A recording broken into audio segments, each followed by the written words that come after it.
Okay, good afternoon, everyone. So if you remember last week lectures, we were talking about interpolation. So what do we mean by errors? So the errors is, you have the function f of x, yeah, and have a polynomial that interpolates f of x, but only at x1, x2, up to xn plus 1. So in general, the two functions are not identical. So we want to know the errors as a function of x. Okay. So you see this errors is 0, the interpolation points, yeah? But other points. Suppose you want to estimate the errors, then how do we do it? So then the theorem is, the errors can be given by this formula. So this assumption, where assumption is the derivative of order n plus 1 of the function that try to interpolate have to exist. Yeah? So then this term makes sense. And then I'm fine. I mean, so okay, so now I want to repeat. Yeah, so this error function en of x is just a difference between f at x and pn at x, and it can be given by this formula. Okay, so first term, this one just derivative of order n plus 1 at some point xi is in the whole interval. The intervals span from x1 to xn plus 1, and then divided by n plus 1 factorials, and then multiply by this product. Okay, so x minus x1 up to x minus xn plus 1. So how do we prove it? So, well, there's two steps to prove it. So the first step is we prove the mean value theorem for the divided difference. Okay. And if you remember last time, I proved it for the case 3 points. Yeah. So if you remember last time, we proved it for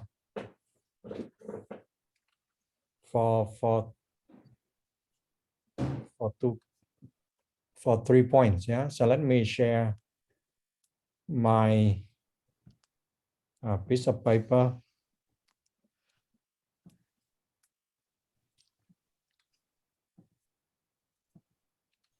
So if you remember last time, we proved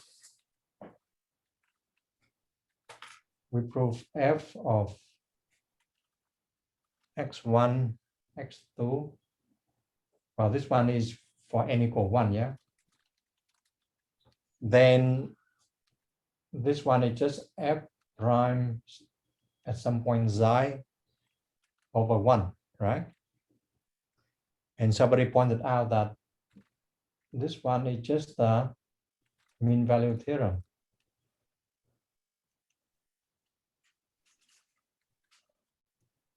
So xi is some point between x1 and x2. Okay.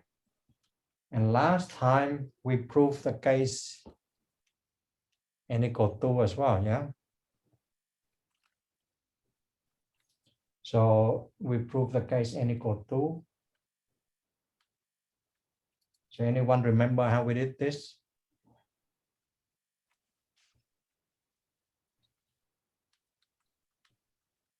So how do we do this?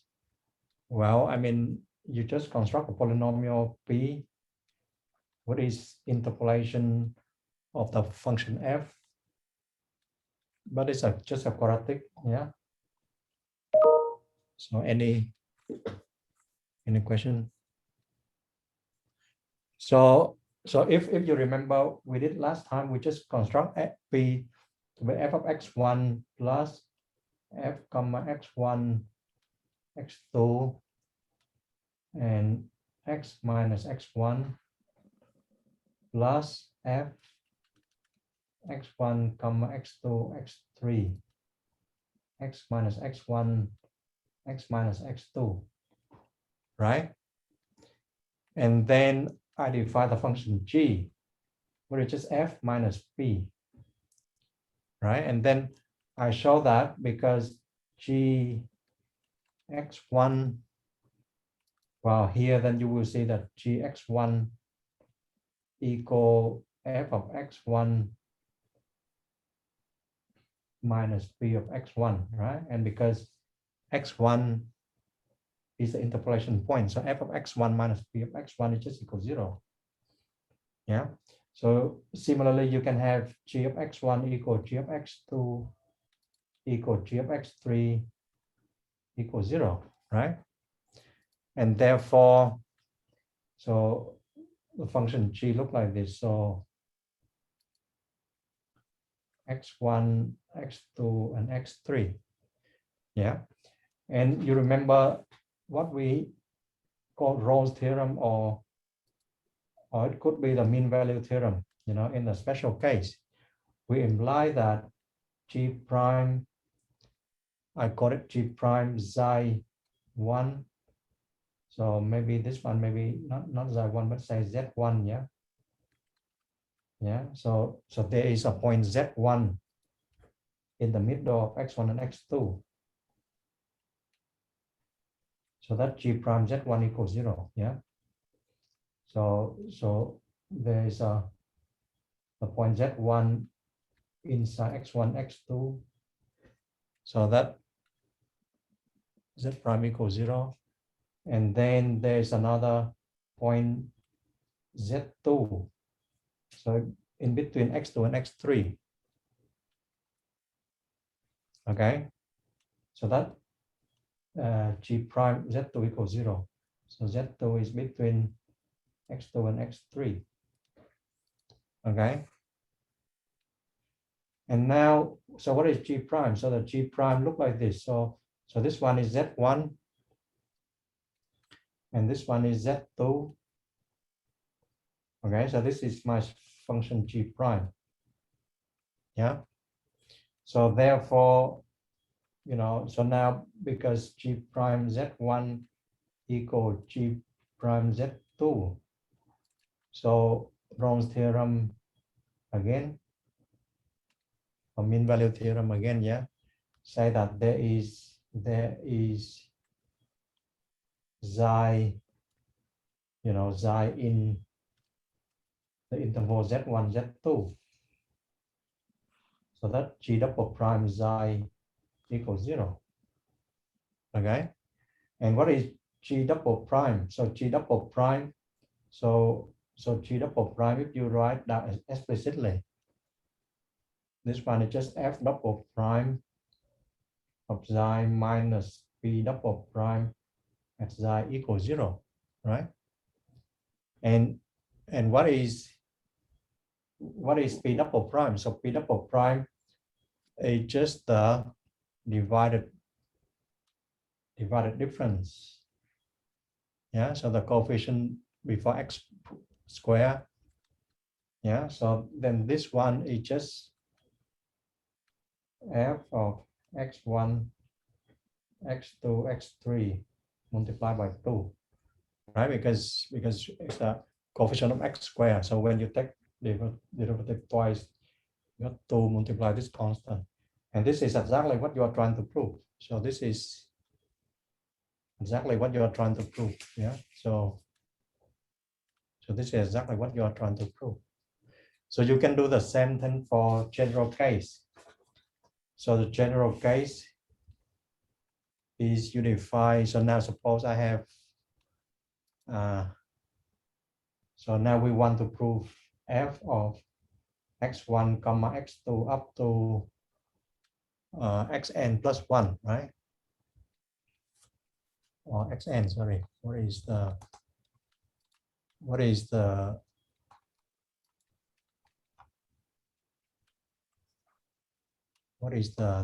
statement again?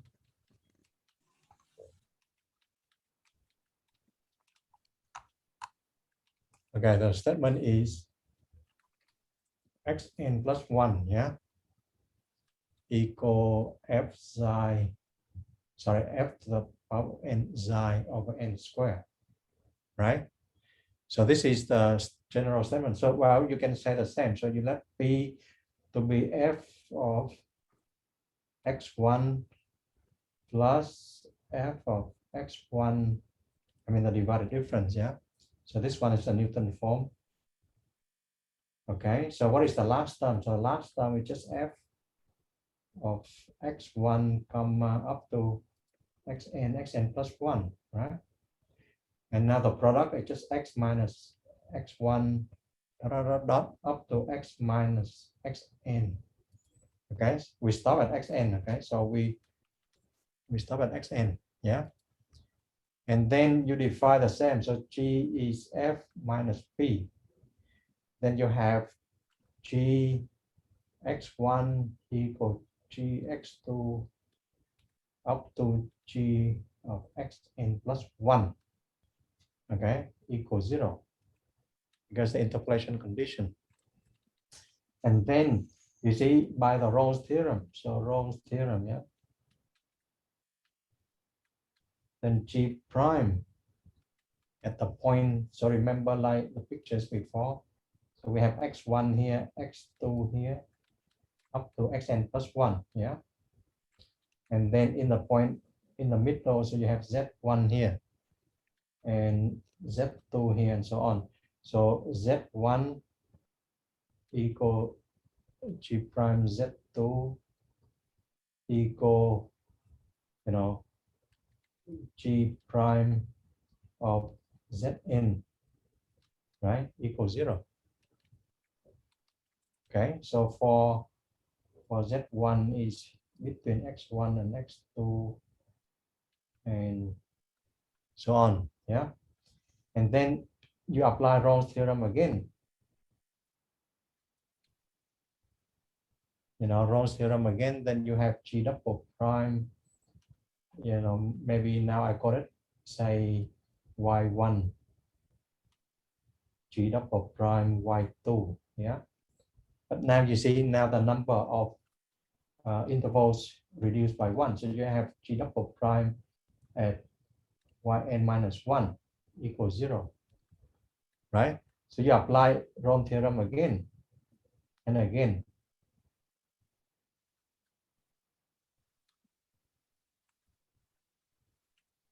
Again and again, right? So eventually, you know, what you have in the end, it just g, you know, like the derivative of order n at some point xi equals 0.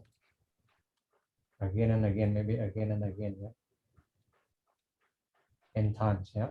So you see the first, this is the first time you got n plus 1 point. So the second time you got n point, yeah? So maybe you apply n times, yeah? Then you have g prime of xi equals 0. And this one just implies that fn of xi minus p, take the derivative of order n, xi equals 0. And what is this one? So this one is just n derivative, right? N derivative. And the constant is just the divided difference over x1 up to xn plus 1. And that is exactly what you are trying to prove. Okay. So any question about this? So you see, I mean, the case n equal 2 is important because it shows you how to do it. But then after that, the case for n plus 1 point just similar. Okay, same strategy. Okay, so now the next step is how do we use this to prove the main theorem, the error estimate. So now I'm going back to the original theorem. So we want to prove that. So we want to prove that E of n. So we want to prove E of n, okay, is f of x minus Pn of x is f n plus 1 xi over n plus 1 factorial x minus x1 up to x minus xn plus 1. Okay, so that is what we are trying to prove. Yeah, so now the first step is you have to see that so what I want to show that, okay, so I will prove in 2 steps. Okay, so step 1, so we'll show that f of x minus Pn of x will equal f of the divided difference, yeah, x1 up to xn plus 1, and the last point is x, okay, and multiply by the product of x minus x1 up to x minus xn plus 1. Okay, so this is my first step, yeah. And then the second step, okay, is I just apply the mean value theorem for divided difference. So if I got mean value theorem, so remember the mean value theorem is for the divided difference, yeah, for divided difference.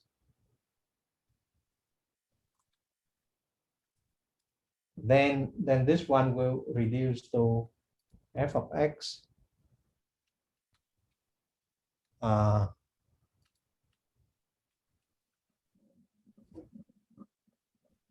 so you can see that it will reduce to the formula we want to prove, right? So if you take the mean value theorem, and remember this is the mean value theorem for divided difference for n plus 2 points. So n plus 4 points, then you have to take n plus 1 derivative at some point xi over n plus 1 factorial. Okay, and then the product of x minus x1 up to x minus xn plus 1. Yeah, so you see, so the second step is very straightforward from the mean value theorem for divided difference. So now why do I get the first step? So now how do I get the first step? Okay, so now go back to the first step. So the first step is I want to show you that f of x minus p of n of x is just given by this right hand side. Okay, and why is that? Well, okay, we do it a little bit by bit. So proof of step 1.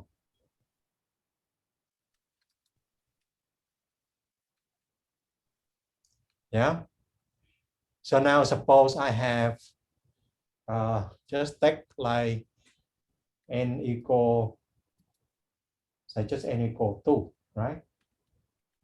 Just this one, just example, n equal 2.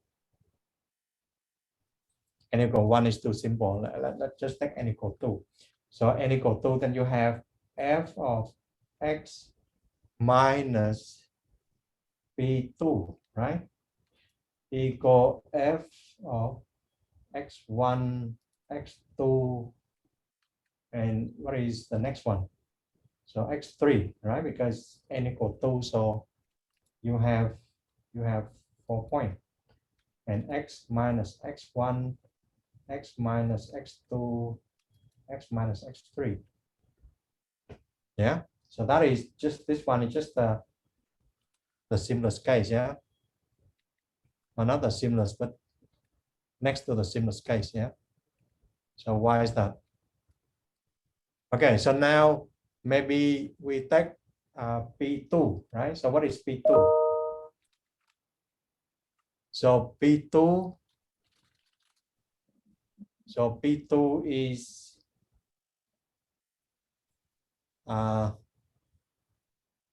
P2 is the polynomial degree 2. Remember that interpolate x1, x2, x3.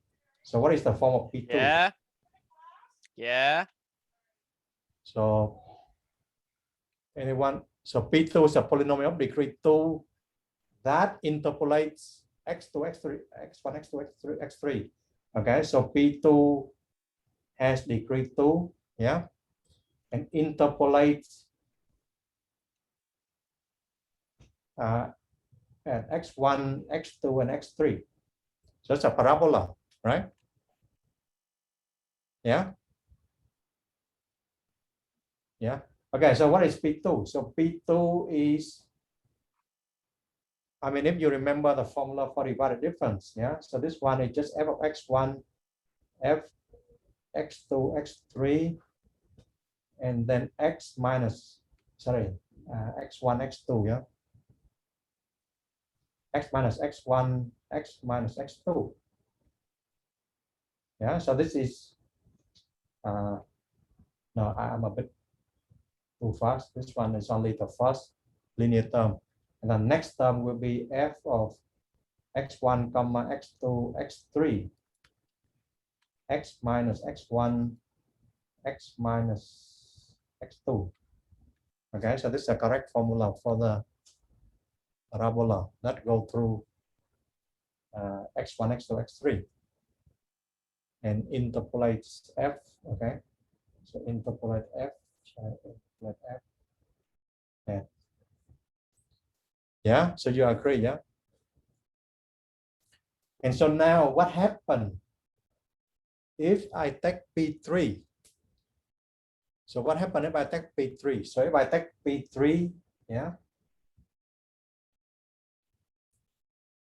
and P3 is degree 3, okay, and interpolates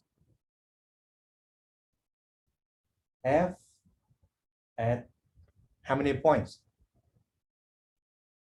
Well, so remember P2 is a parabola, so you need 3 points, yeah? But now P3 is a cubic, so how many points do you need?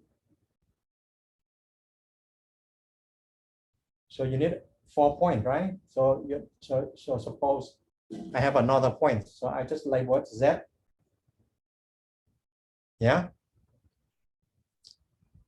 So then what is my P3? So my P3 will be, so I just use the Newton form again. So this one will be x1, sorry, f of x1 plus f of x1, x2 divided difference of x1, x2, x minus x1. Okay. And my next term will be f of x1, comma x2, x3, x. I mean, you see the first 3 terms will be identical for 2 of them, yeah. Okay. And now you have an extra term for P3. So the extra term for P3 will be f of x1, x2, x3. And now there's an extra term z. Yeah. And this one gives you x minus x1, x minus x2, x minus x3. Okay. So you see it? So everything is clear, yeah? Okay, so now we observe that the first 3 term here, it's just exactly P2, right? So it's exactly just P2. Yeah. So now I will write like this. So I will write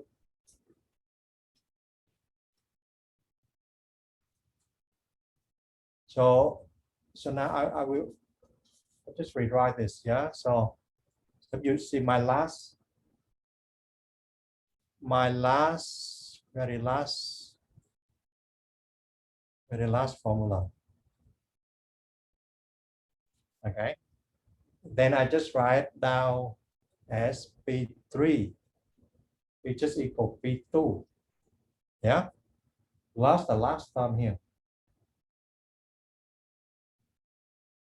So remember, z is the extra term. Okay, so x minus x1, x minus x2, x minus x3. Yeah. And now, you know, P2. Okay, so now P2 is a polynomial. So this one is a polynomial of x. Yeah. So P3 is also a polynomial of x. Okay. Yeah. So far so good, right? So what is difference about P2 and P3? So remember P2. Yeah. X1 equal f of x1. So it interpolates. It interpolates 3 points. Yeah. So maybe x2, x3 equal f of x3. Yeah. But P3 interpolated 4 points. So you have P3 xj equal f of xj, j from 1 to 3. Yeah, but then you have one more point. So you have P3z equal f of z as well. So remember, P3 interpolated 4 points. Okay. And so now if I put x equals z in this, okay, so if I put x equals z in this formula, then what do I have? Well, I just have P3 of z equal P2 of z. And you see now this one is just the same. So divided difference is still the same here. Yeah. And then x minus x1, x minus x2, x minus x3. Okay. But now because P3 of z equal f of z, I can replace this one by f of z. Yeah. So because this one is the same as f of z, so I just write down like this.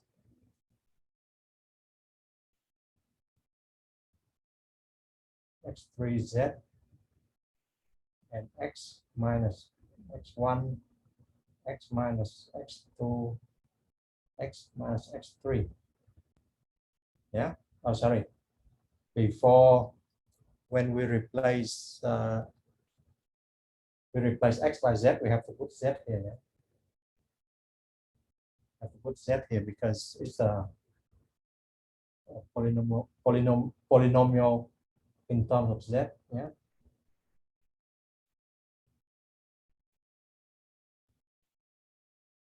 Okay. But you see, you look at the very last one. Look at the very last one. So what do I have? I have f of z minus P2 of z equal f of x1, x2, x3, z. Okay. Then z minus x1, z minus x2, z minus x3. Yeah, so you look at the very last one. Okay, so look at the very last one, yeah. So on the left, you see f of z minus P2 of z. And on the right, you have a divided difference over 4 points, x1, x2, x3, and z. Okay. And then you have a product, z minus x1, z minus x2, z minus x3. Okay. And then you compare with what you are trying to prove. So remember, what you are trying to prove is this formula. Well, this one, strictly speaking, should be at x, yeah. It's just the same, right? Because z is a dummy variable. Yeah, so you can replace z by x. In the last formula, you replace z by x, and you have exactly what we are trying to prove. Okay, and that you use the same techniques. You can prove, you know, for n plus 1 points. Yeah. So that is how I get step 1. And from step 1 to step 2, I just use the mean value theorem for divided difference. Okay. So any question? So you see, I mean, this is how we prove it for n equal 2, but you just do it exactly the same for n points, and then it will be the same. Okay.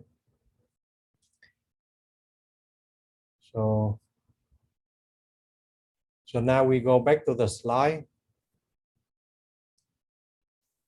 So now if you see it, then the proof, you know, can be condensed into 2 or 3 lines. Okay, so from the Newton form, then you get f of x minus Pn of x can be written as this formula. Yeah, so this is a divided difference over n plus 2 points. Yeah, and then, you know, this coefficient can be obtained by the divided difference. I mean, by the mean value theorem for the divided differences, and it will be the derivative of order n plus 1 at some point xi over n plus 1 factorial. Okay, so now example of the theorem. Okay, so suppose I have a function. Yeah, and we don't know that function, but we know that it has 3 derivatives, and the derivatives, the third derivatives are bounded by 3 over the intervals. And so now, how do you estimate an errors between f and a parabola, a quadratic that interpolate f at 3 points? So that is how do we do it? So now we can apply the theorem, and so now let me share the paper, the piece of paper again.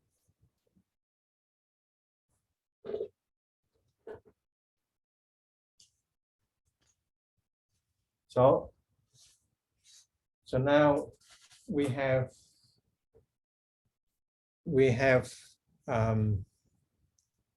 so we have 3 points. Yeah, so we have f of, so e of n,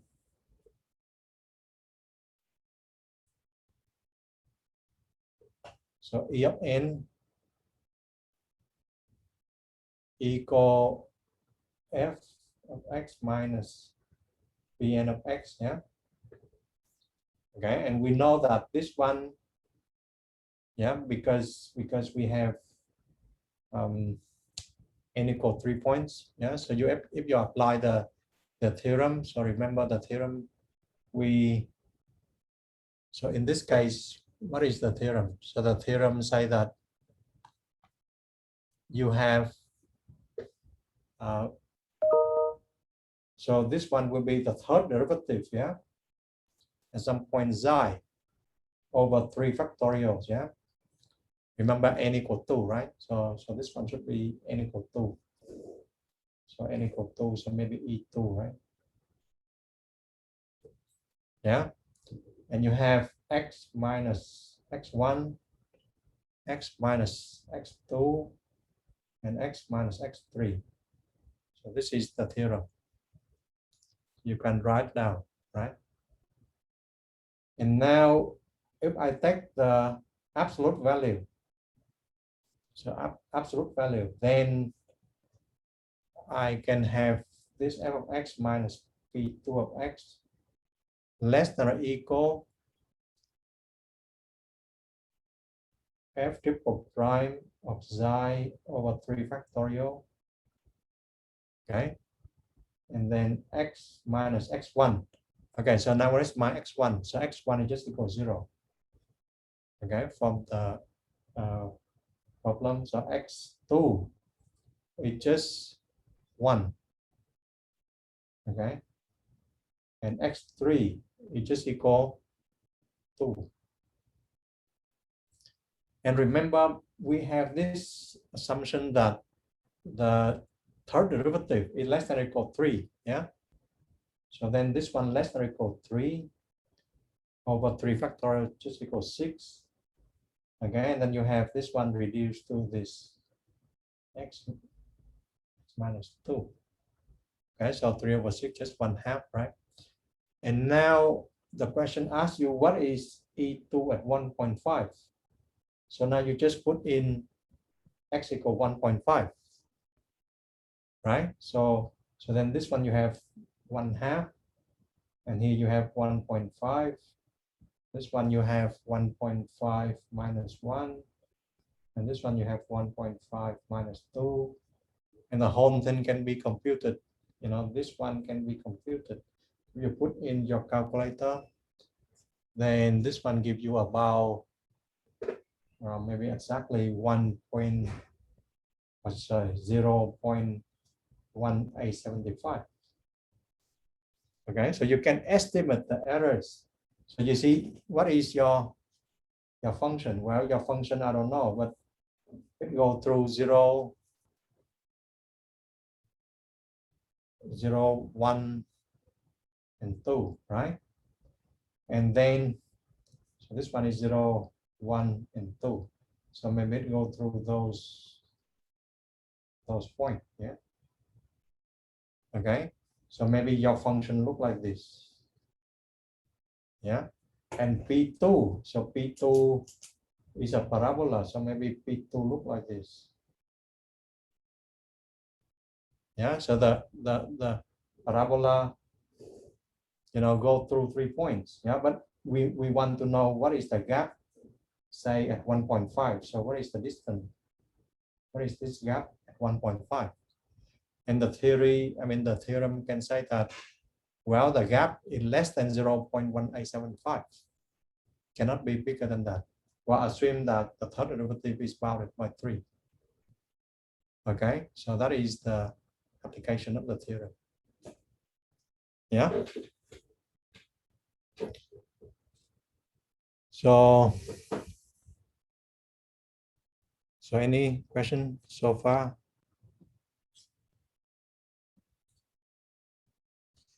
Okay, so that is the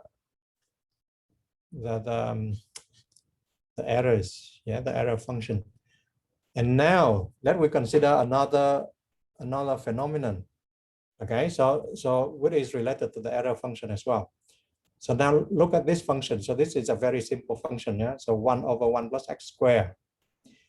And then you try to interpolate over, you know, equally spaced points in the interval -3 to +3. Yeah, and then, you know, by the process that we know how to do it. So this one is the blue one is your exact function. Okay, and the broken one is just your polynomial. Okay, and then you see that I have, you know, the interpolation polynomial and the function agrees at the data point. Yeah, so it agrees at the data point. However, at other points, you know, it could be very big gap like this. Well, small here, it could be a big gap here, a big gap here. And so what is this? What is the degree of this polynomial, the blue one? So what is the degree of this polynomial, the blue polynomial?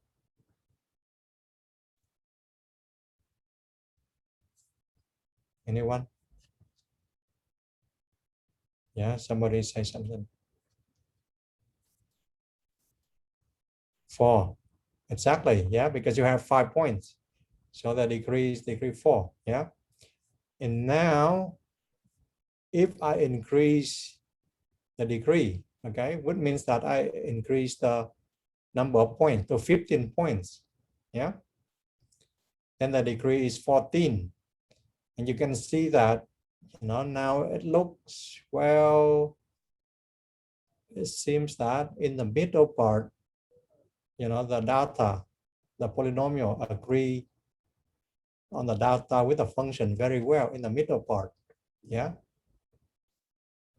But now you see that there's a spike at the beginning and the end. You see the spike is very big. I mean, it's like, you know, I mean, if you take the relative error, it's very big. So how do we fix the problem? You see, you increase from degree 4 to degree 14, so quite a lot, yeah? But the error is still very big. So what should we do now?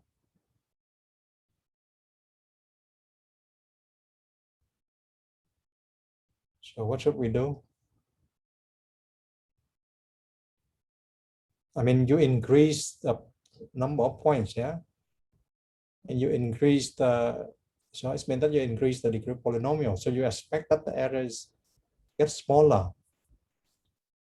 But you see, I mean, if the errors, if you look at errors at this close to -3 or close to +3, you know, you see the two spikes here, yeah? It's very big. So how do we fix it? So how do we fix the problem?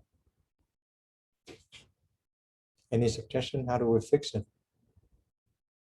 So you see the problem, right? The problem is when you increase the number of points, you increase the polynomial degree. You expect the errors going down, right? But there's still, it's going down in the middle part, right? But there's a spike, two spikes, yeah, very spiky, yeah. One is close to -3, and one is close to +3. So how do you do that? How do you fix that? Well, I mean, if you look at the error function, remember, so just forget about the constant. So the error function look like this. It's just a product of x minus x1 up to x minus xn plus 1. Yeah, and you plot this error function, the function phi, and you see this is an error function. Okay, so it's close to 0 in the middle. Okay, but it becomes very, very spiky. You see it close to 0, but this one is 10 to the 4th. So it's 10,000.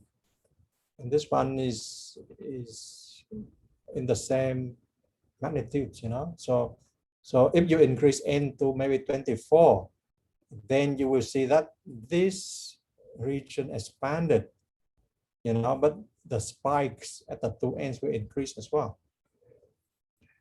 Yeah. And so you see now Chebyshev noticed this 100 or 200 years ago, and he said that, okay, let me fix it. So how did he do it? So he said that, okay, so now do not divide the intervals into equally spaced, okay? But instead, you draw a semicircle. You draw a semicircle like this, and you divide the arc equally, yeah, on the circle, on the semicircle, right? And then on each arc, you make a projection, right? So make a projection down to the intervals again. And you have the red points. And you see the consequence? The consequence is you have more points at the two ends. Yeah, you have more points at the two ends. And you have less point in the middle. Okay, and you can write out the formula. So that seems kind of arbitrary NGL. What is NGL?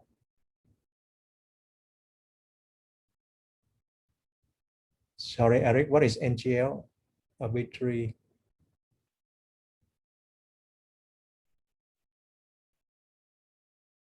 Not one. Wow.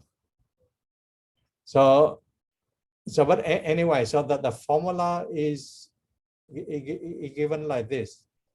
Yeah, so if you take, you know, you take the semicircle, right? When you divide the angles, then the angles is of this form, yeah?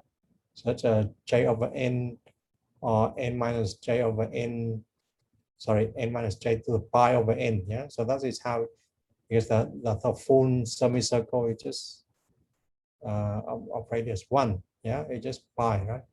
And then you divide it, and then so this one adjusts the factor for a and b if you have intervals a and b.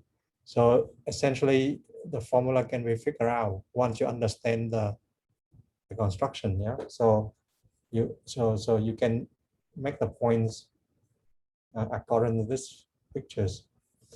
And then if you use a Chebyshev point, okay, then the error function phi now behave like this. So you see, with 14, yeah, so it becomes smaller than before, yeah.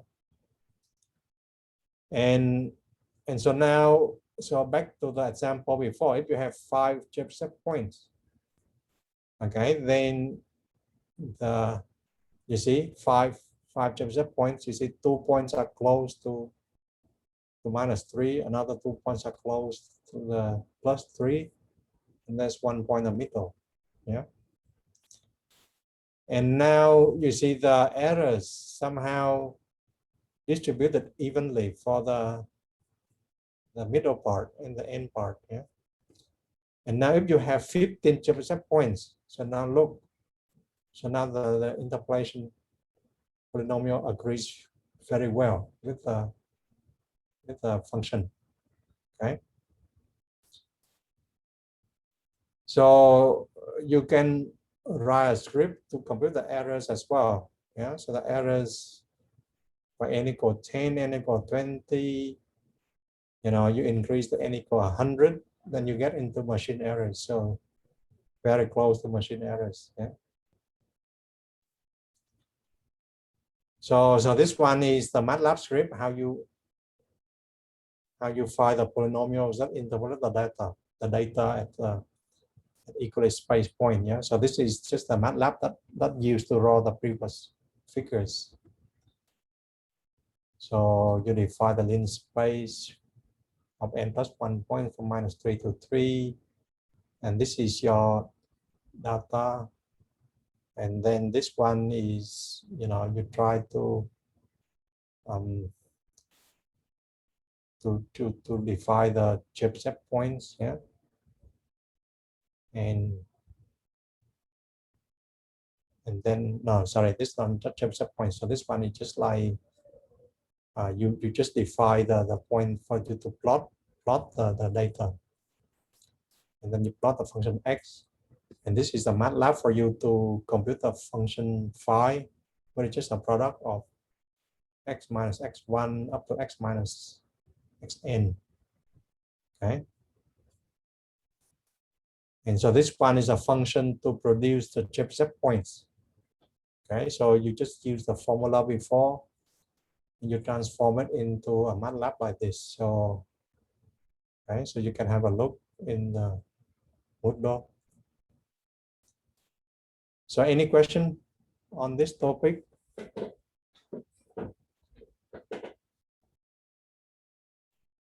Otherwise, any question? Otherwise, we take a break until 1 o'clock. So any question?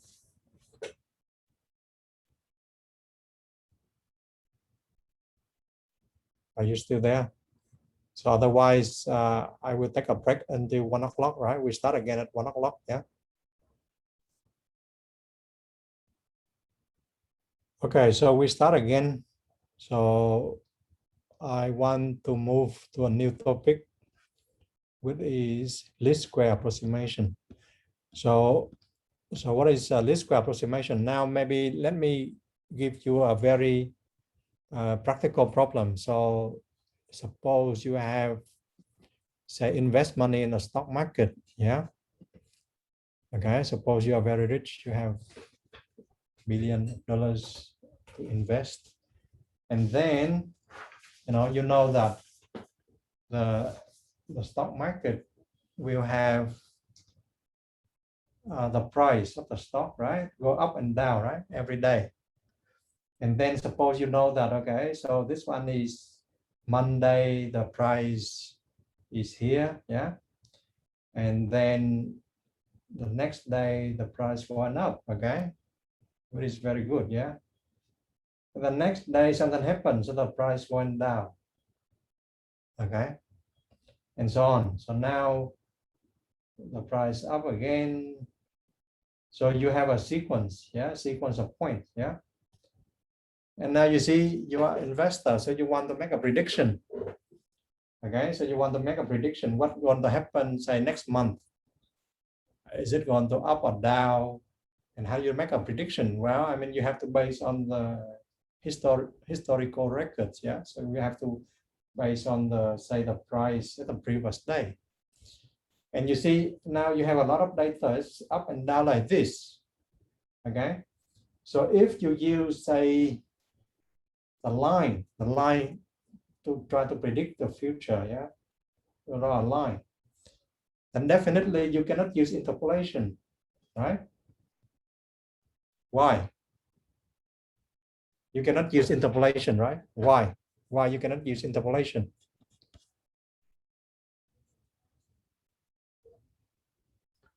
So suppose I want to fit the data using a line, yeah? Then you cannot use interpolation, yeah? Okay, so it blows up to plus or minus infinity when you try to interpolate. Well, but you see, I mean, essentially, in order to specify a line, how many points do you need? Only 2. And here you have 5 points, yeah? So you have more than enough. So yes, a least square. So that is the topics I want to show you. You know, so this least square is like you cannot fit a line through 5 points, yeah? But you can somehow minimize the distance.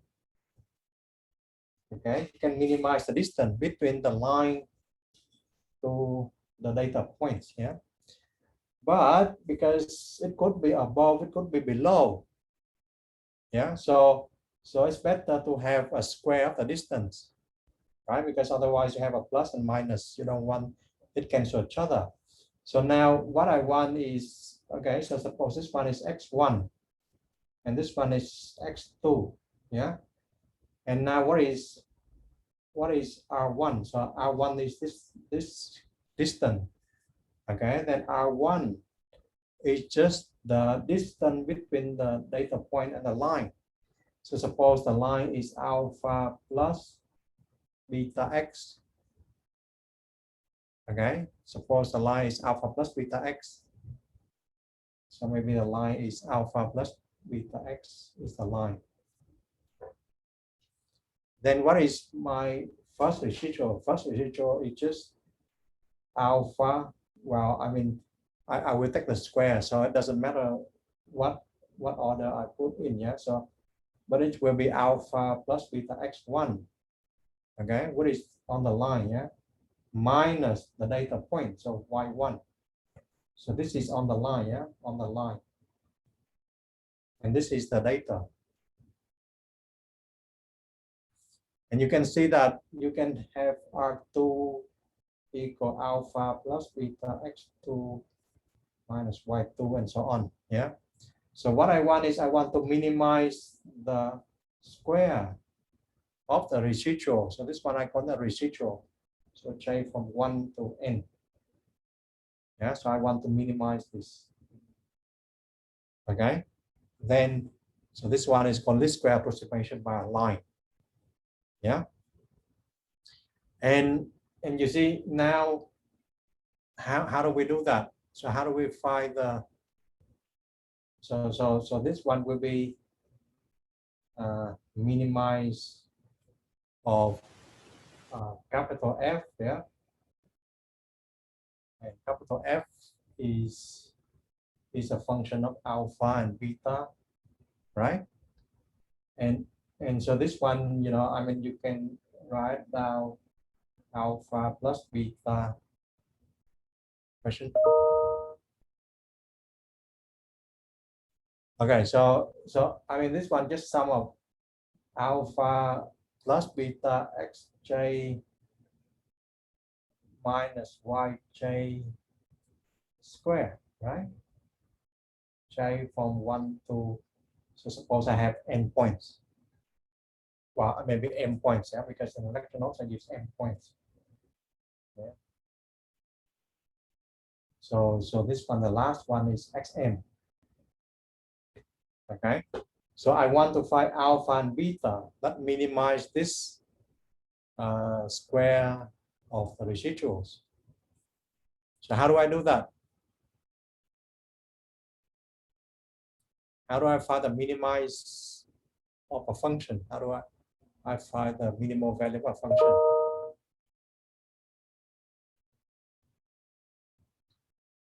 So how do I find the minimize values of this function? So maybe mean over alpha and beta, yeah. So mean over alpha and beta. So you mean you want to minimize, differentiate, yes, differentiate with respect to what?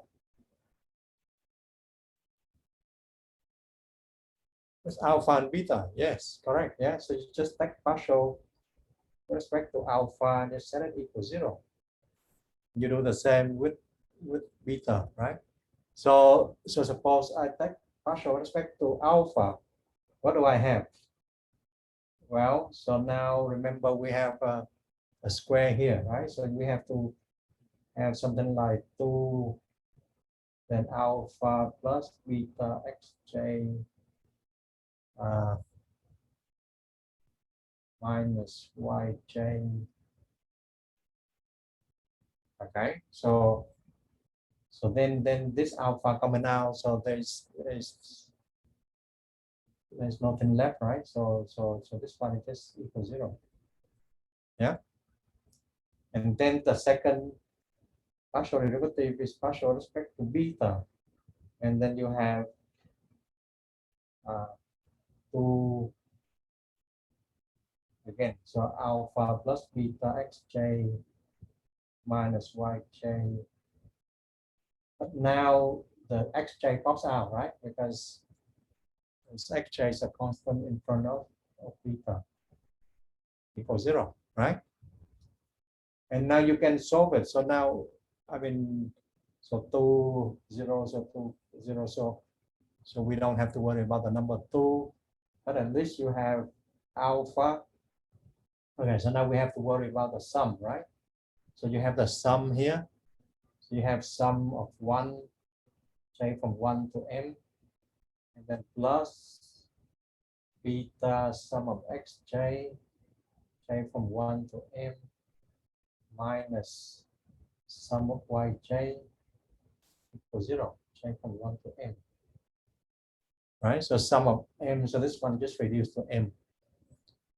Okay, and then similarly you can have the second equation. So this one is alpha sum of xj, j from 1 to m, plus beta, then you have some xj square, yeah, j from 1 to m, and then minus sum of yj xj, j from 1 to m. Okay, and then you can solve for alpha and beta. So suppose I try to solve for alpha and beta. So by my equation, so I have alpha. So alpha m plus beta sigma xj equals sum of yj. So sum is just from 1 to m, okay? I don't want to repeat it again, but then you have alpha sum of xj plus beta sum of xj square equals sum of yj xj. Okay, so two equations. And then you can, you know, I mean, like, say, so how do I solve for alpha?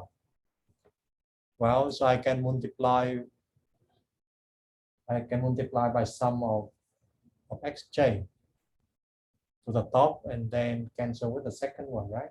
So if I multiply with sum of xj here, okay, then I take the difference, then the alpha goes away. Well, I have to multiply by m here, okay, for the second equation. And then, so what do I have? So I have, well, the alpha will get cancelled, right? Yeah. And now I got, so multiply, so this one is 1, this one is 2. So take sum of xj, you multiply with 1 and you minus m, multiply with 2, okay? Then the first term goes away, yeah? And then the second term, so the second term will be beta sum of xj, and because you multiply with sum of j, it becomes square, right? And this one give you sum of yj, sum of xj, right? And then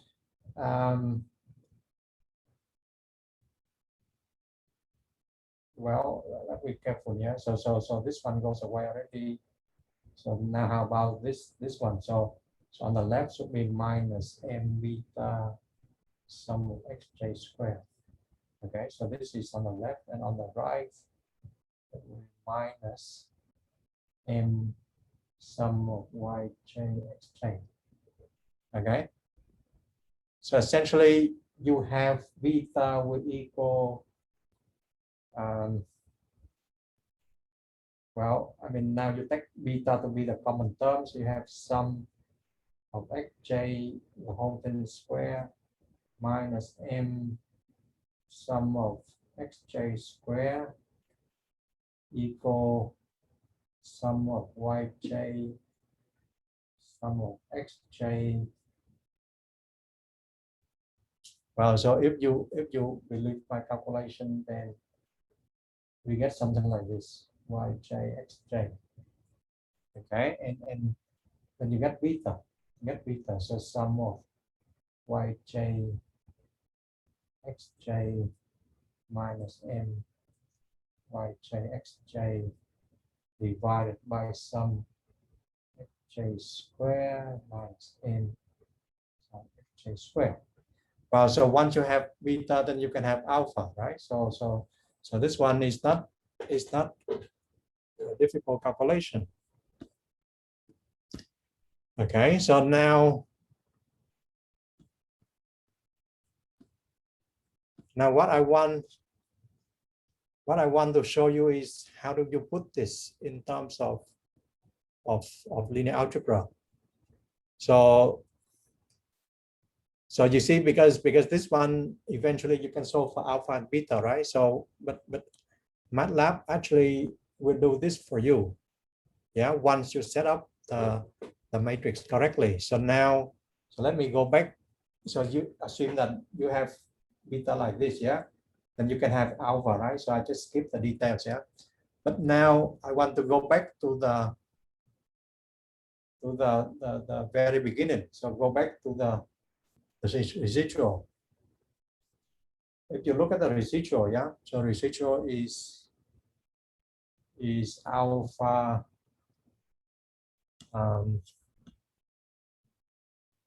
alpha plus beta x1 minus y1. Well, this one is r1 here. This one is rj here. So when you write down, okay, so you write down as the whole vector. So this one is r1 up to rm. Okay, so you will see that this one will be, if you write down in terms of a matrix, yeah, and this one is just 1, then x1, 1, x2, up to 1, xm. Okay, multiply with the column factors alpha and beta. right? Because the first one, you see, alpha plus beta x1, right? And second one, alpha plus beta x2, and so on. Okay, and then minus y1 up to yn. Yeah. So we have, so this one is a cell of vector R, right? And this one I call it a coefficient matrix A. Yeah. And now in the lectures, I believe that I call this one is the a vector, sorry, it's a vector X. So but you see this vector X is just alpha and beta. So maybe I think the lecture notes I call the data is T1 up to Tm. Okay, and the coefficient become a vector X. So maybe we just call it alpha vector. Okay, but you will see. So that is essentially the residual in terms of coefficient matrix. Yeah, multiply with the unknown coefficient vectors minus the data. Okay. And so now, what is your residual square? So what is a residual square? What we want is residual square, right? So this one. And if you remember, so we want to minimize this residual square. And if you remember the two norm, right? The two norm for vector. So this one is just the two norm for the vector R square. Okay.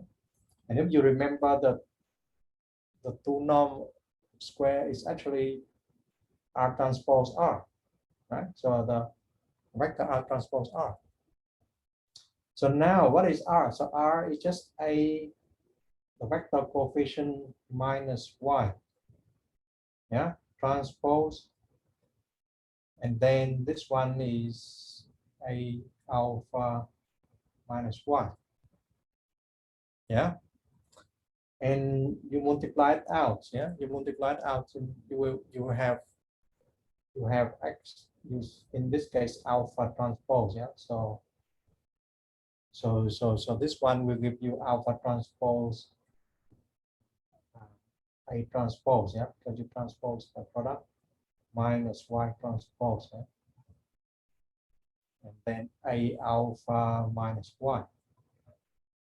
Okay, and you multiply it out, right? So you got alpha transpose A transpose A then alpha, yeah. So this term and this term, yeah.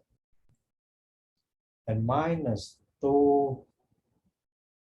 So you multiply this and this, yeah. So 2 alpha transpose A transpose Y. Okay. Well, because the cross term, yeah, this one multiply this one multiply this one, and they are the same, yeah. Okay, and then plus, so the last one is just Y transpose Y. Okay. So this one is your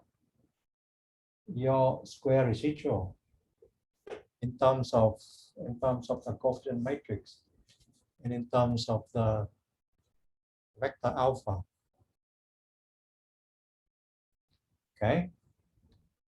And now, I mean, you can think of, you know, like you take partial respect to the vector alpha, yeah. So what is the same as, you know, you take partial respect to the first coefficient, yeah, and then take partial respect to the second coefficient. So alpha 1, alpha 2, so alpha and beta. So remember we have alpha, the vector alpha is alpha 1, alpha 2, but it would be alpha and beta, right? So that is just the notation, yeah. Okay. And you can you can verify that. Okay, you think of this one is like ax the whole square, right?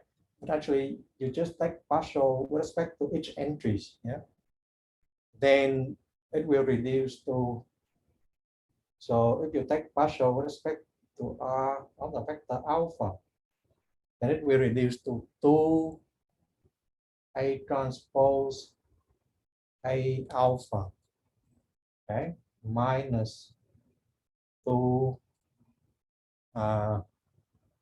alpha transpose, well, the alpha will goes away, just A transpose and Y. Yeah, so just, I mean, this one you can verify it by direct calculation, but it looked like, you know, a quadratic, right? And you take partial respect to alpha, just collapse to the alpha transpose alpha, A transpose A, and the vector alpha. Okay, so you can verify this by taking partial derivative.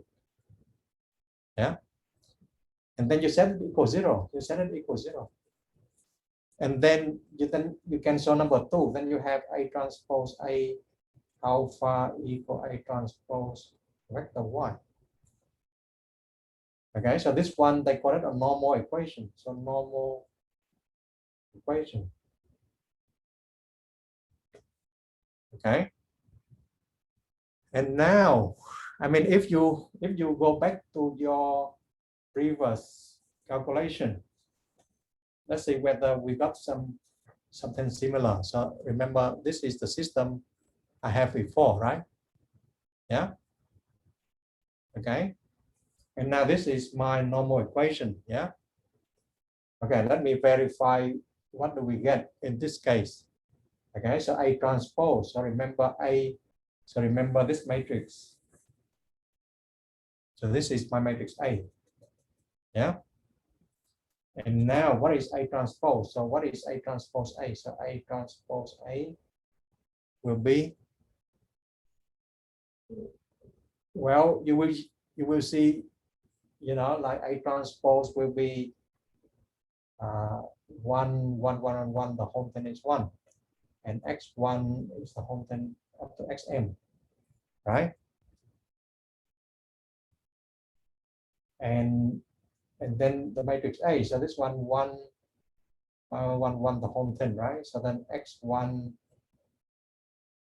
xm, right? Yeah. So how do we multiply this? Well, so this one is m by 2, right? And this one is, sorry, this one is 2 by m, right? So 2 by m, yeah. So these are 2 by m matrix, yeah. And this one is m by 2 matrix, yeah. So you expect something is 2 by 2 matrix. Okay. So if you have, you know, you multiply, you see that the whole thing here. So 1, 1, 1, 1, 1, 1, so give you m, right? 1 times 1, so up to m, right? So this is the first entries. And then how about the second entry? So the second entries you take x1 multiplied by 1, x2 multiplied by 1, xm multiplied by 1. So the sum of xj, j from 1 to m. Okay. And then what is this entry? Now this entry will be, well, 1 multiplied with x1, 1 multiplied x2, and so on. So it will be sum of xj. Yeah. The last one is sum of, so x1 is x1 square, so xj square. Okay. And then this one is your A transpose A. Yeah. And now if you go back to this system, you go back to this system, yeah. Okay, you see what is the entries for the matrix. So you see M here, right? Okay, sum of xj here, right? So this one is correct. And this sum of xj, and this is sum of xj square. So definitely the same as this entries for the matrix. Okay. And now what is the right hand side? So what is the right hand side? So what is A transpose Y?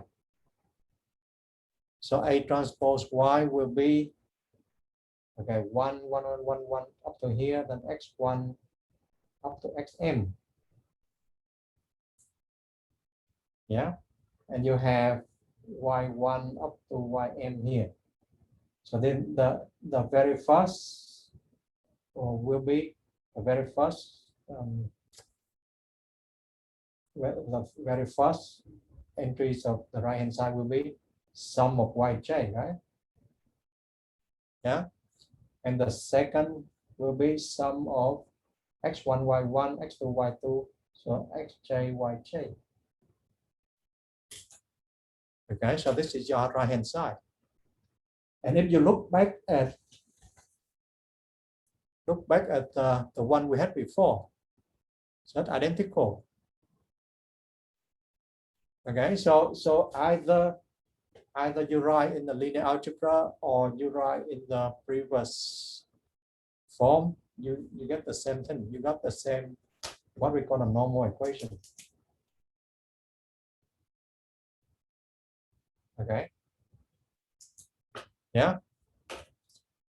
So now that is the thing that I want to talk about, you know. So now if we go back to the slide.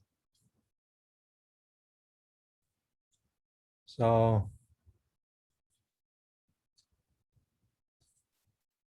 you see, either you take partial derivative or you write down in terms of, so this one is the coefficient matrix, yeah. So this one is the coefficient, the coefficient of the parameters, yeah.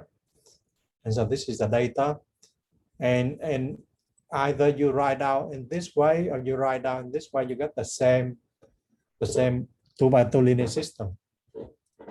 Okay, and then you solve it. But now, see now what does MATLAB do for you? So MATLAB will not ask you to compute anything. Okay, so it asks you just to provide the coefficient matrix.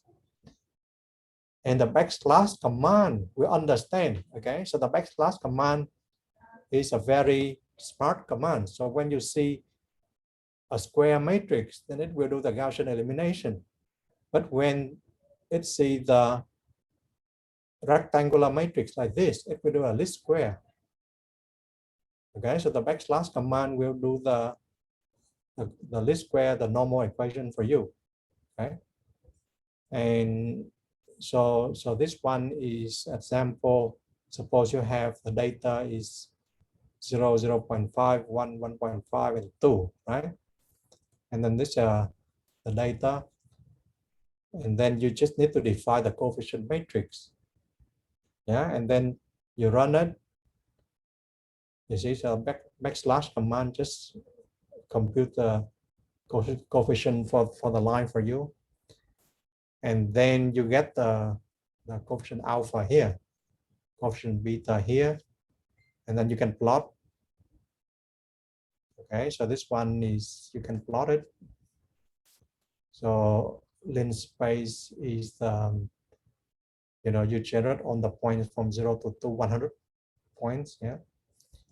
And this is a line, so the blue line, yeah, the blue line is a line of best fit, yeah. And then the data is magenta star. So magenta star is here. Okay, and then you plot it and you will see it. Okay, so you can try to put in those commands, yeah.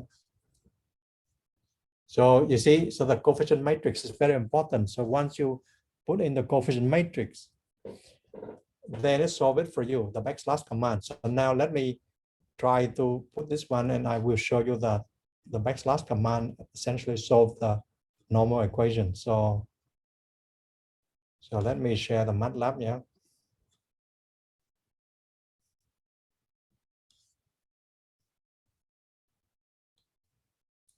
So how do I?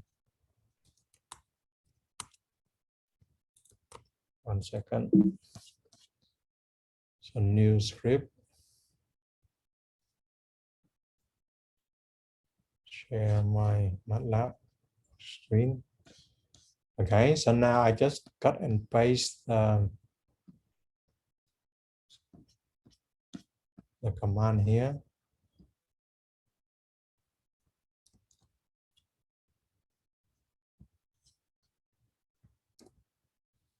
Okay.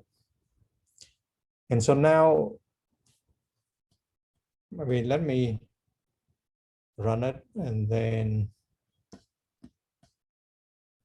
discuss line by line.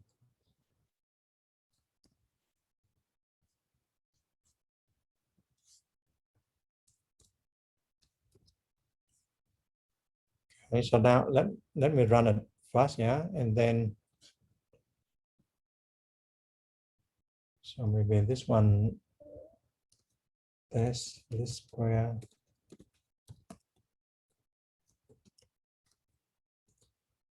This square.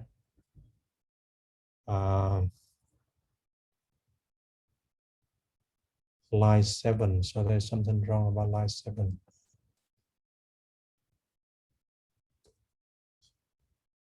Okay, and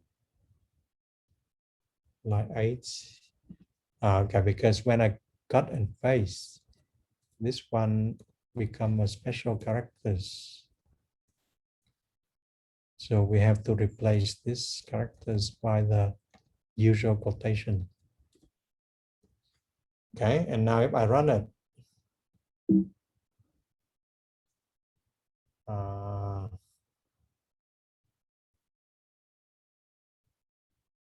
now what is going on?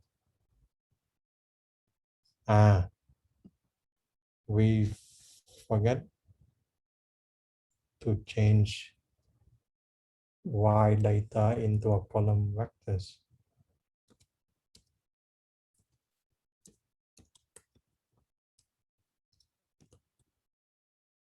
Question. Somebody asked me a question. Let me check.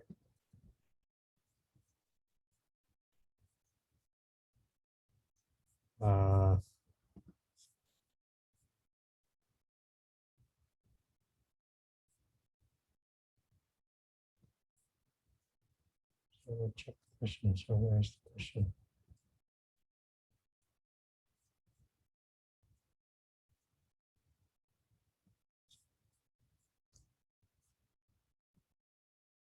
Okay, so the question is that script solving IX? Yeah. That's why I want to discuss. Let me just run it fast. This is very interesting question. Let me run it fast and then I will explain. Yeah. So well, if you look at the script, it looks like solve IX equal Y, right? So first we run it fast, yeah. So now you see my output, right? So it works, yeah. Maybe let me share the whole screen. You see the output.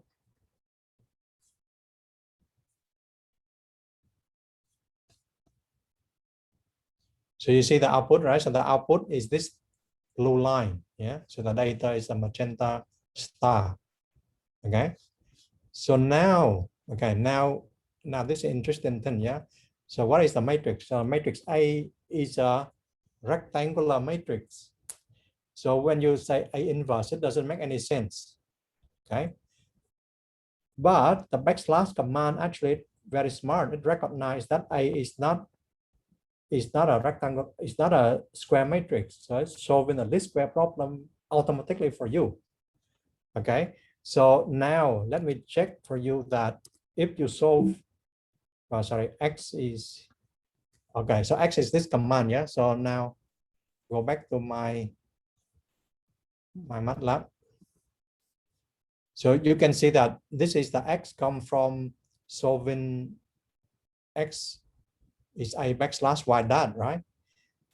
And now if I take X1 is the normal equation. So A transpose A, okay, backslash A transpose Y, I mean Y dot, yeah.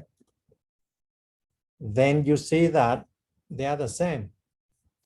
So actually, MATLAB recognized that the matrix is not a square matrix, so it automatically switch to solving the normal equation for you. Okay, because I mean solving A inverse, why that doesn't make any sense. So solve this normal equation for you. Okay, and you can see that in the manual of the backslash command. So if you look for help backslash command, yeah, you can see that if A is n by n matrix, then it's just a solution to the equation Ax equal B. Okay, if it's an m by n matrix, then it's a solution of the least square sense. Okay, so that's why I try to solve the least square problem for you automatically. You don't have to do anything. So we just know the theory to understand exactly what is going inside or behind the scenes. Yeah, but essentially you just need to identify the correct coefficient matrix, and then MATLAB will do it for you. Yeah. So any more questions? So now, okay, so now the next part is, now suppose I don't want the line anymore, but I want to fit it by a quadratic parabola. Yeah. Then, okay, so the quadratic will be of the form alpha plus beta t plus gamma t squared. So now you have three unknowns. Okay, so you have three unknowns, alpha, beta, and gamma. Yeah. So now the residual vectors in this case, okay, will be, so this is the point on the parabola minus the data points. And, you know, I mean, this is the point on the parabola minus the data point. And then you can write out the coefficient matrix. So this is a coefficient matrix. Yeah, so can you get the coefficient matrix? So how do we get the coefficient matrix? See, the coefficient matrix is very important because it's tell MATLAB what to do, right? So let's see, how do we get this coefficient matrix? So now I go back to my piece of paper again. And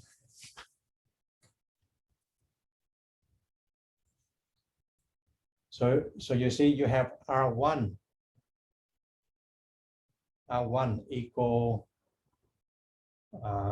alpha, so maybe this one becomes T, yeah? So we have to take T1 gamma T1, right? So T1 square minus Y1, right? And then R2 is alpha plus beta T2 plus gamma T2 square minus Y2, and so on. So the last one is Rm, is alpha plus beta Tm plus gamma Tm square minus Ym, right? And now you put it in a vector format. So you put it in a vector format, then R1, R2, Rm. Okay. Then you can see that, you know, I mean, because if you want to get this equation, you have to have one here, then T1 here, then T1 square here, right? Then you multiply to alpha, beta, and gamma, right? And you get the first equation minus Y1. Okay.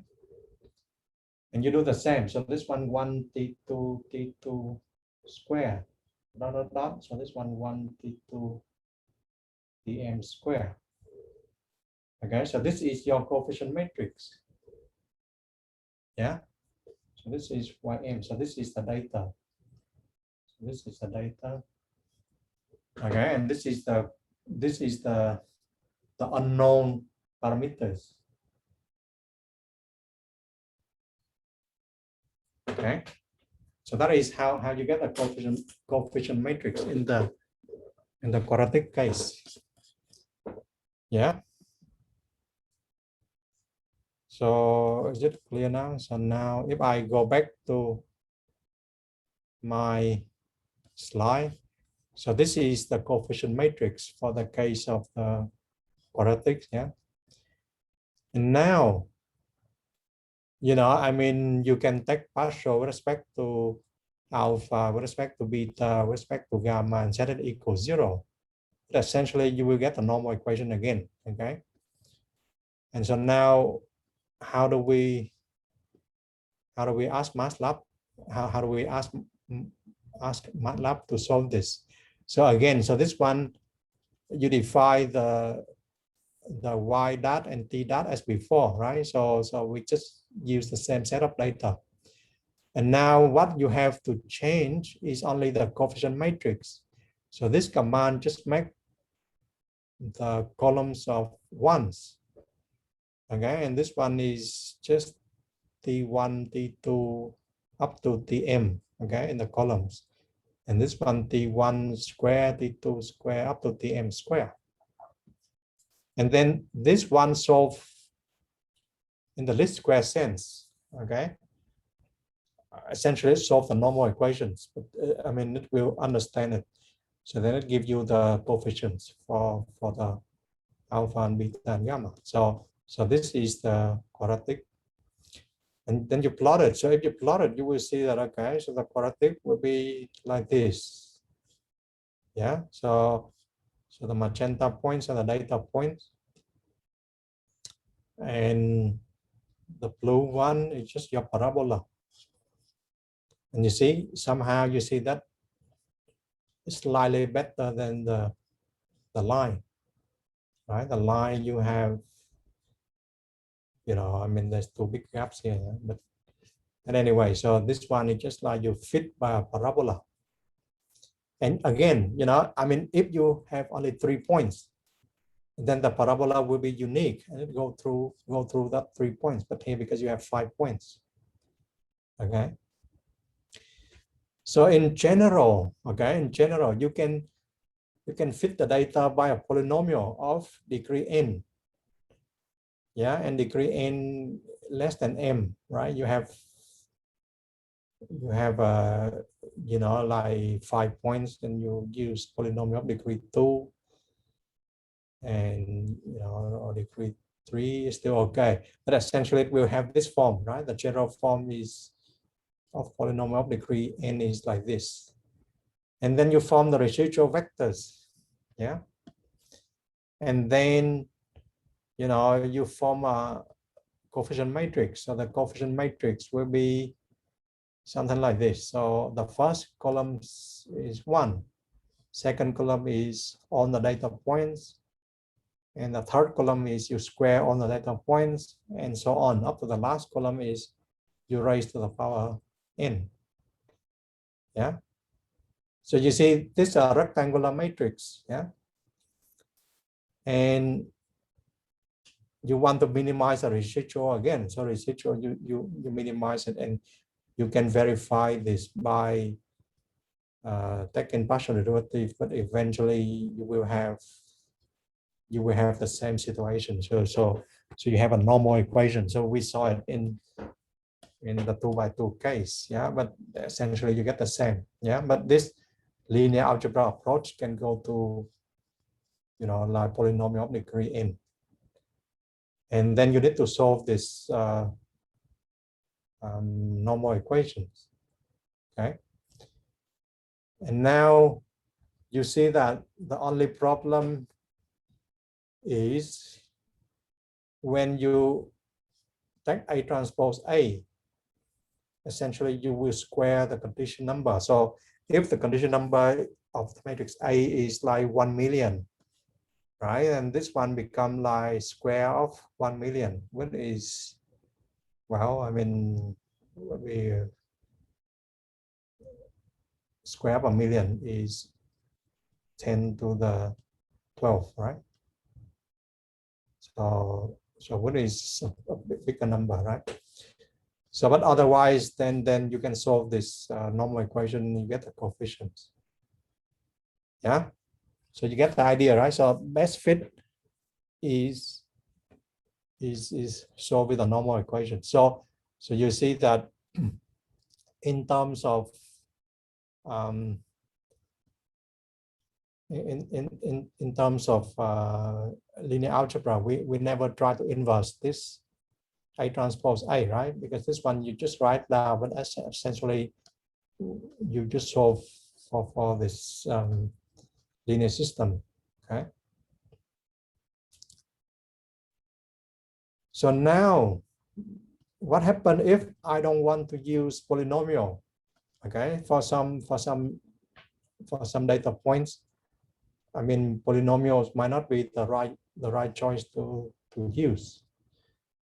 Okay, so this one is I just want to introduce, you know, like different type of approximation using exponential functions. Okay, so now suppose you have the data as before, but now you try to fit by the exponential of this form. So lambda e to the mu t. So lambda and mu are unknowns. Yeah, so these are parameters, unknown parameters, and you try to fit over the data. So what is the trick now? So the trick is you can solve it directly, but it's not easy. Yeah. So now what happens if I take the logarithm? If I take the logarithm of the left and the right hand side, then on the left, then I have logarithm of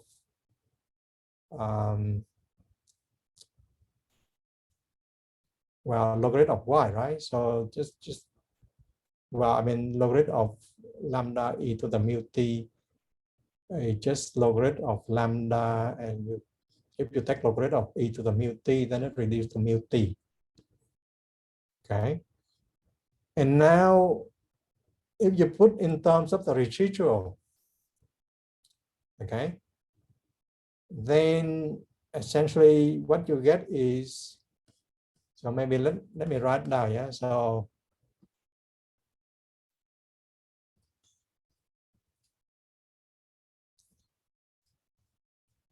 now remember,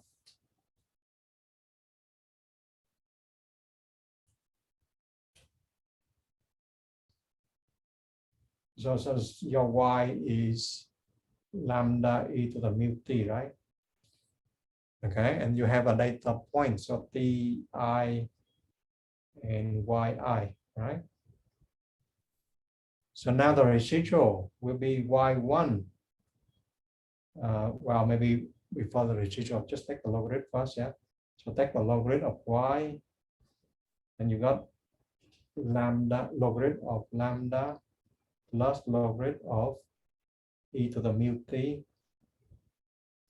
Okay, so logarithm of lambda plus mu t, right? So now what is the residual? So now residual is R1.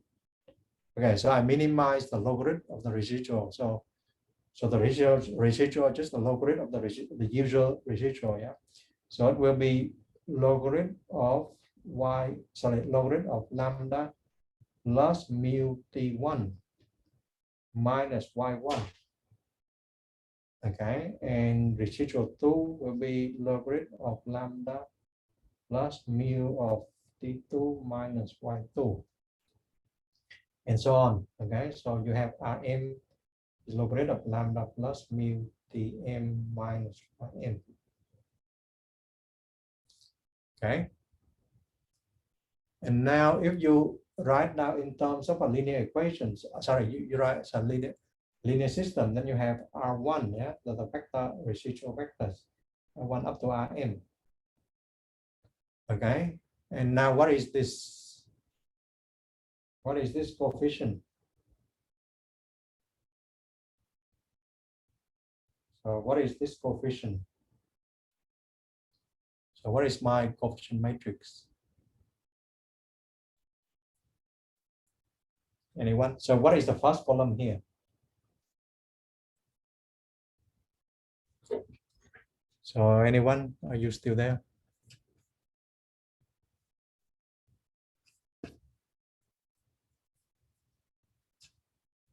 So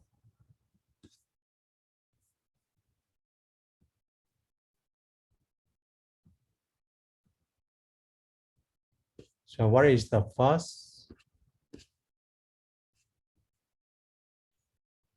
What is the first column here of my coefficient matrix? You still there, or you switch the channel already? Yes. No. No, it's not. It's not. It's not logarithm of lambda. Logarithm of lambda.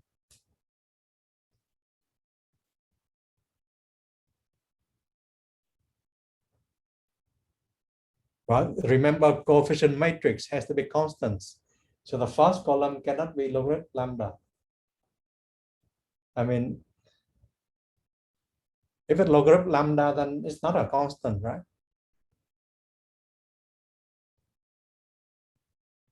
So what is the first column of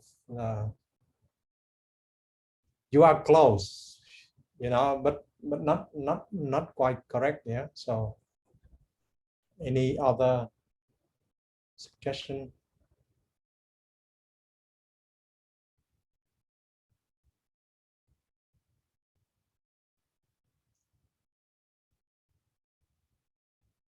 Why don't you just take one? Yeah. Why don't you just take one? Just one, you know. I mean, if you take one, yeah, and this one is still T1 up to Tm.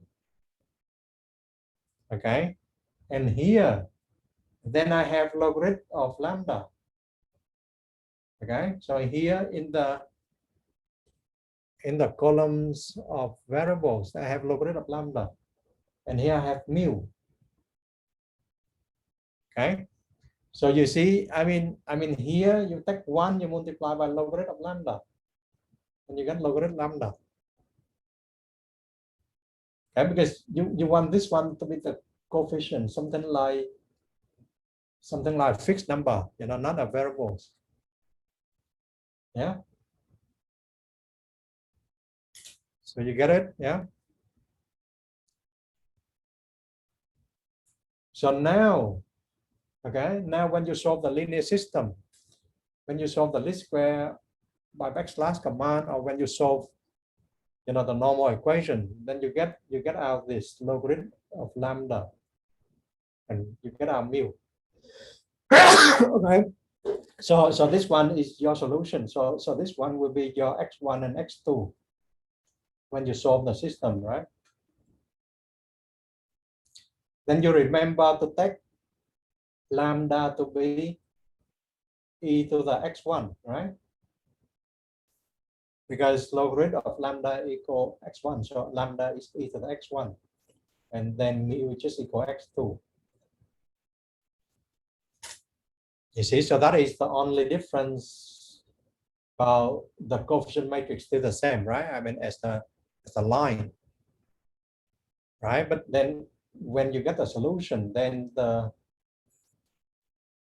lambda has to be exponent of x1. Okay, so that is the trick here. And now if you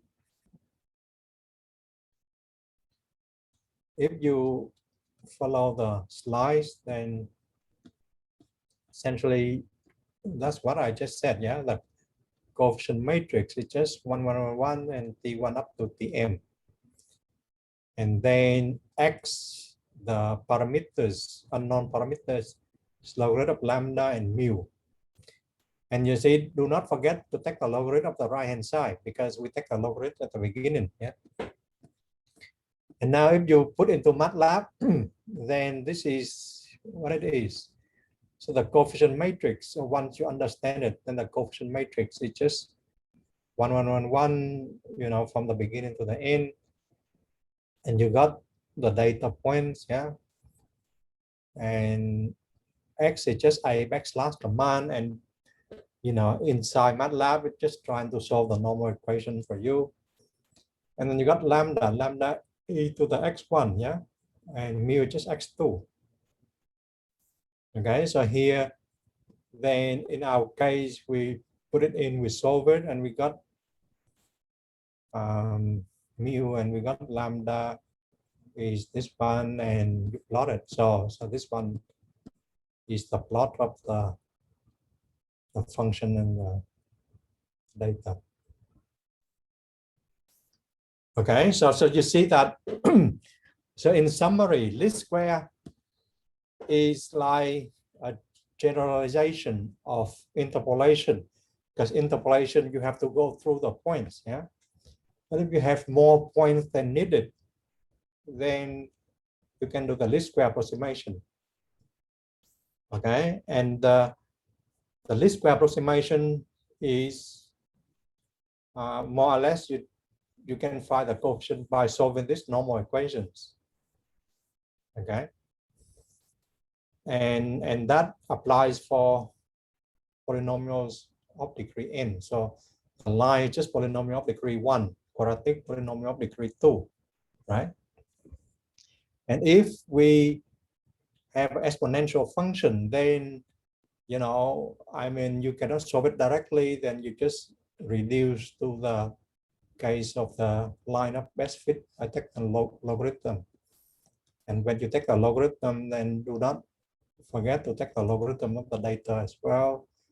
And then in the end, you have to return back, you know, lambda by taking E of the solution.